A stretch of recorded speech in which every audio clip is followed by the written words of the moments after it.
Tata group of companies அப்படின்னு சொன்னாலே நம்ம எல்லாத்துக்குமே ஒரு பாசிட்டிவான ஒரு இம்பேக்ட் தான் நம்ம எல்லாத்துக்கிட்டையுமே தோணும், கரெக்டாக?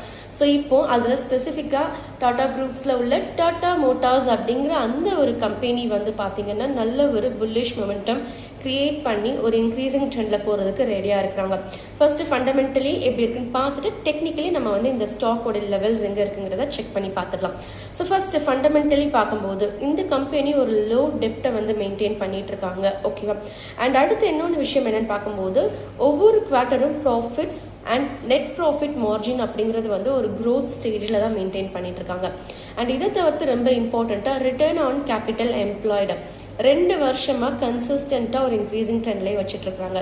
ஸோ இது இந்த ஸ்டாக் ஃபண்டமெண்டலி ஸ்ட்ராங்காக இருக்குது அப்படின்ட்டு நம்ம தாராளமாக சொல்லலாம். முக்கியம் சரி, ஓகே, ஃபண்டமெண்டலி ஸ்ட்ராங்காக இருக்குது, பட் டெக்னிக்கலி இப்போது ஒரு சீப்பான ப்ரைஸில் ட்ரேட் ஆனால் மட்டும்தான் நான் இதை பை பண்ணுவேன் அப்படின்னு தான் நம்ம எல்லாருமே வந்து யோசிக்கக்கூடிய ஒரு விஷயமா இருக்கும்.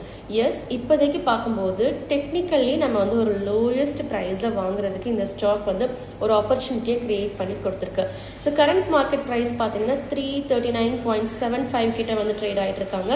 ஸோ இந்த லெவலில் இருந்து ஆல்மோஸ்ட் 63% ஒரு இன்க்ரீசிங் ட்ரெண்ட் போகி ஒரு ப்ராஃபிட் மார்ஜின் கொடுக்க ரெடியாக இருக்காங்க. அப்போ 63% அப்படின்னு பார்க்கும்போது 555 அப்படிங்கிற அந்த ஒரு லக்கி நம்பர் வரைக்கும் போக ரெடியாக இருக்காங்க. பட் கண்டிஷன்ஸ் இல்லாமல் மார்க்கெட் டெக்னிக்கலி ஒரு மூமெண்ட் கொடுக்க மாட்டாங்க. கண்டிஷன்ஸ் என்னங்கிறத மெயினாக ஃபாலோ பண்ணக்கூடிய அனாலிசிஸ் வச்சு நம்ம வந்து பார்த்துடலாம், ஓகே? ஸோ ஃபர்ஸ்ட் கண்டிஷன் 339.75க்கு ட்ரேட் ஆகிட்டு இருக்காங்க. இப்போது இந்த மொமெண்டம் புல்லிஷாக இருக்கிறாங்க. இஃப் இன் கேஸ் இது ஃபெயிலியர் ஆச்சுன்னா அதை எப்படி கண்டுபிடிக்கலான்னு பார்க்கும்போது 295 அந்த ஒரு சப்போர்ட் ஃபைனல் ஜோனுக்கு கீழே க்ளோசிங் கொடுத்தாங்க அப்படின்னா தாராளமாக இந்த ஸ்டாக் வந்து ஒரு டவுன் ட்ரெண்டுக்கு வந்துடுவாங்க. ஸோ 295க்கு கீழே Tata Motors if in case இன்ட்ராடேயில் ஏதாவது 1 டே கேண்டில் ஸ்டிக் க்ளோசிங் கொடுக்குறாங்கன்னா நம்ம அப்போ வந்து இந்த ஸ்டாக்கை வந்து எக்ஸிட் ஆகிடலாம், ஓகேவா? ஸோ இப்போ 339 கிட்ட வந்து ட்ரேட் ஆகிட்டு இருக்காங்க. 555 ஆல்மோஸ்ட் 63% வரைக்கும் ஒரு ரிட்டர்ன்ஸ் கொடுக்கறதுக்கு ரெடியாக இருக்கிறாங்க.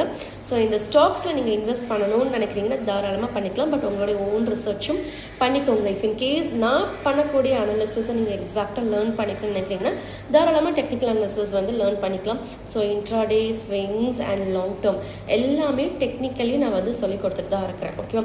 ஸோ இப்போ நான் உங்களுக்கு ப்ரொவைட் பண்ண அந்த லெவல்ஸுமே நான் ஃபாலோ பண்ணக்கூடிய ஓன் ஸ்ட்ராட்டஜி பேசிஸில் தான் நான் உங்களுக்கு வந்து ப்ரொவைட் பண்ணியிருக்கேன். ஸோ பார்க்கலாம் டாடா மோட்டார்ஸ் நம்மளுக்கு எந்த அளவுக்கு ஒரு ரேலி கொடுக்க போகிறாங்க அப்படிங்கிறத.